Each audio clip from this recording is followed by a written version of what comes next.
Listen, I don't have to tell you that it's impossible to get sales if no one sees your listing, right? There is a specific customer cycle that needs to happen if you're ever going to sell any of your listings.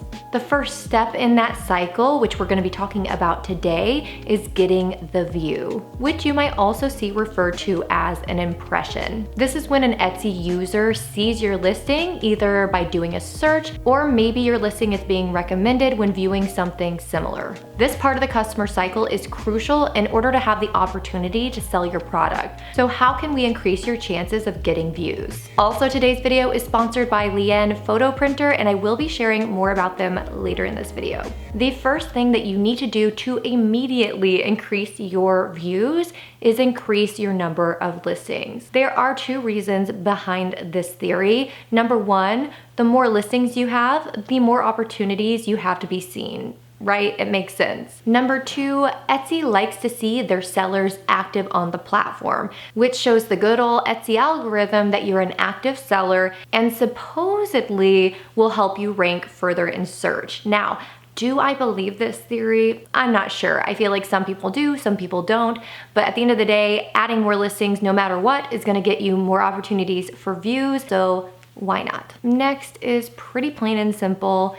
Etsy is gonna favor sellers who have positive feedback. Simply put, reviews matter. According to an article by powerreviews.com, about 5 to 10% of consumers write reviews, influencing around 400 billion of the total e-commerce sales revenue. 84% of people trust online reviews as much as they trust recommendations by friends, and 82% of shoppers specifically seek negative reviews. But why does that matter to Etsy? They care about those 5 to 10% of people who do write reviews because they are influencing a lot of purchases. At the end of the day, what Etsy wants is for your product to sell. They want to show listings who have like a guarantee to sell because they will also make more money. So why would they show somebody's listing with little to no reviews, or maybe even bad reviews, when they could show listings with hundreds and hundreds of 5-star reviews because they know that is going to sell easier? The kind of sucky thing is,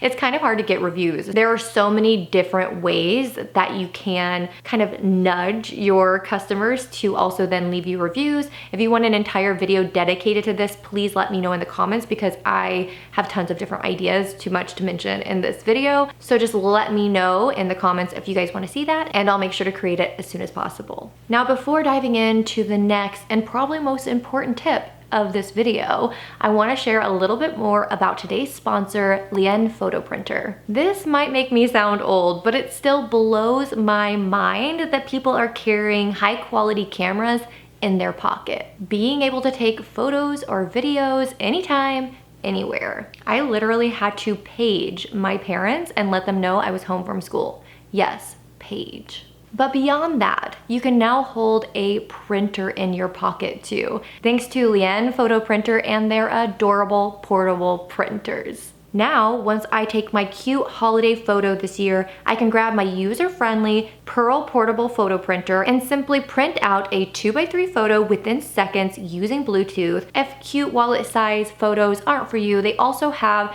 their Amber Instant Photo Printer, which prints 4x6. Both of these options are user-friendly, high quality, and affordable. I am so excited to have this portable printer that now I can take along with me on trips or little vacations, so that when I take photos on these trips, I can print them real time and send them home with my friends and family so they have a little special souvenir from our trip. And the best part, you can get $12 off by using my code and link that is found in the description. Thank you again, Liene Photo Printer, for sponsoring today's video. But now let's move on to my next tip, SEO, y'all. I talk about this a lot because, well, it's important. If you have been creating listings, typing out what title and description you think is gonna be best, and throwing up tags that might work, you're missing a huge opportunity to control your results. So the first thing I recommend when even starting an Etsy shop to begin with, or when you're doing any kind of keyword research,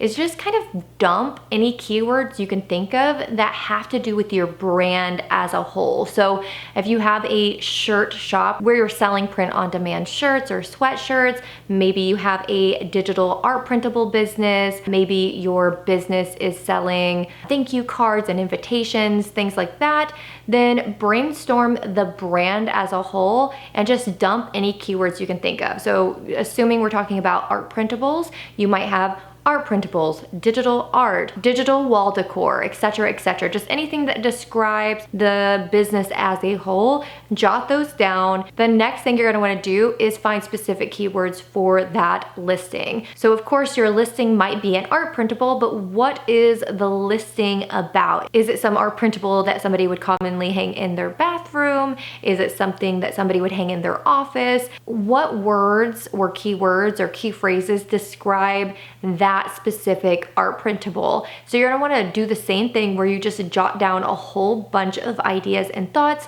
that describe that art printable, but then going beyond that. So now you have your list of brand keywords and you also have a list of listing specific keywords. You don't wanna just throw those up against the wall and hope that they stick. You actually wanna make sure that these keywords that you wrote down on paper actually are gonna help your product be found. So the next step is using some sort of keyword research tool to back up your thoughts and make sure they're actually searchable. Not only are you gonna confirm if any of these keywords are actually usable, but also you will probably find yourself going down a rabbit hole of finding new fresh keywords that you would have never thought about that are highly searchable. And then you do it again and again and again and continuously posting listings so that you again have more opportunities to be found in search. So it's a lot of work, it's a vicious cycle, and I know you can do it, but I just feel like some people don't realize how much work it is. When it comes to the various different keyword research tools for Etsy, there are tons. The ones that I'm playing around with right now are 𝗣𝗟𝗡𝗗𝗧,